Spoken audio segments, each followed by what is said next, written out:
मथुरा कांग्रेस विधानमंडल दल के नेता पूर्व विधायक प्रदीप माथुर जी से शहर में हो रहे विकास कार्यों को लेकर खास बातचीत करते हुए कृष्णा गुप्ता। इस दौरान पूर्व विधायक प्रदीप माथुर जी ने भाजपा सरकार को जमकर कोसा, तो वहीं उनका कहना था कि भाजपा सरकार में विकास के नाम पर समस्याओं को पीता लग रहा है।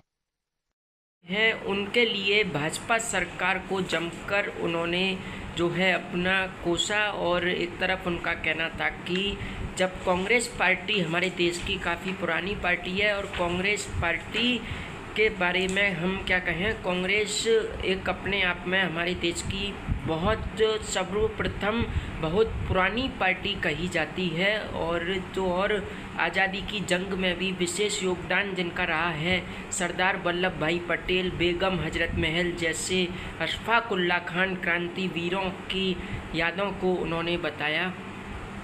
हमारे साथ हैं आज एक बार और कांग्रेस मथुरा वृंदावन विधानमंडल दल के नेता, पूर्व विधायक, वरिष्ठतम कांग्रेसी नेता प्रदीप माथुर साहब से रूबरू हो रहे हैं। आज हम मथुरा में नगर निगम से लेकर और भारत में केंद्र की सरकार तक भारतीय जनता पार्टी की सरकार है। मथुरा में 5 विधायक भाजपा के हैं, लोकसभा राज्यसभा सांसद भाजपा के हैं, लेकिन फिर भी धरातल पर पलीता लग जाता है, समस्याओं का अंबार लगा हुआ है। इसको लेकर माथुर साहब आपका हृदय से बारंबार मैं स्वागत करता हूं। आज क्या कहोगे कृष्ण की नगरी में आज जो हो रहा है उसको लेकर?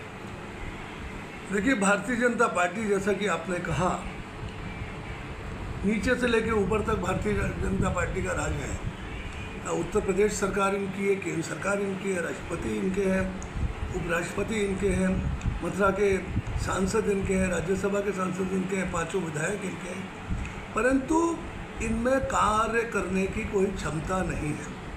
ये काम करना ही नहीं चाहते, क्योंकि इन्होंने धर्म को राजनीति से जोड़ दिया है और सिर्फ ये हिंदू मुस्लिम, मंदिर मस्जिद, हिंदुस्तान पाकिस्तान करते हैं और उसी पे जनता के ध्यान को इधर से उधर भटकाते रहते हैं।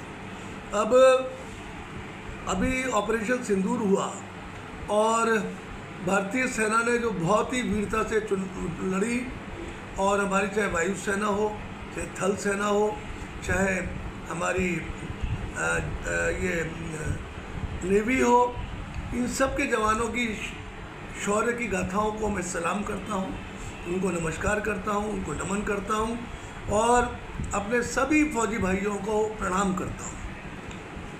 लड़ाई इन्होंने लड़ी, पर बिगुल बजा रहे हैं हमारे सम्मानित प्रधानमंत्री मोदी जी, और ये इस मामले को बिहार के चुनाव तक कैश करेंगे।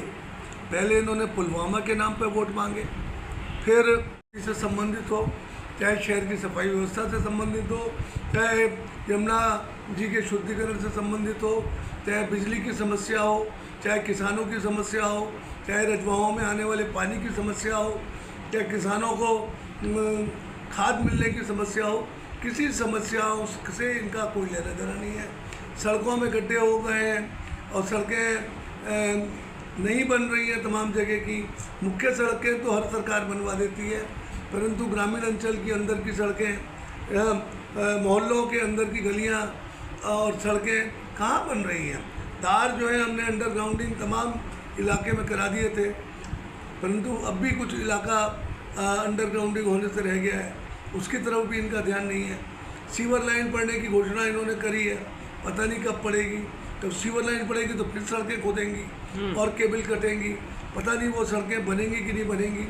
पर ये सब मुद्दे इनके गौण हो जाते हैं जब ये धर्म की बातें करते हैं। अभी हाल फिलहाल तो ये जो सीज फायर करने में इनका पूरी बदनामी हुई थी, पूरा देश स्तब्ध रह गया था, उस डैमेज कंट्रोल में लगे हुए हैं। इन्होंने तिरंगा यात्रा निकालनी शुरू कर दी, जैसे कि इनकी जीत हो गई हो भारतीय जनता पार्टी की। ऐसी बात कर रहे हैं जैसे इन्होंने ही जाके देश की सीमाओं पर जाके युद्ध लड़ा हो, तिरंगा यात्राएं निकाल रहे हैं। अरे शाबाशी तो फौजियों को देनी चाहिए, जिन फौजियों ने ये देश की सुरक्षा के लिए, आतंकवादियों को मारने के लिए इन्होंने इतना काम किया। 21 में से 9 इन लोगों ने जो आतंकवादी अड्डे ख़त्म किए, क्यों नहीं 21 के 21 ख़त्म कर दिए। बार बार प्रधानमंत्री कहते थे कि हम ईंट से ईंट बजा देंगे, पानी पिलवा देंगे, परंतु ट्रंप के कहने से इन्होंने सीज फायर कर दिया। बाद में इस बात को, मुद्दे को जिस दिन सीज फायर हुआ तो टेलीविज़न पे बड़ा बड़ा दिखाया जा रहा था कि ट्रम्प जी के कहने से सीज फायर हो गया। तो ये फिर बाद में सफाई देते घूम रहे हैं।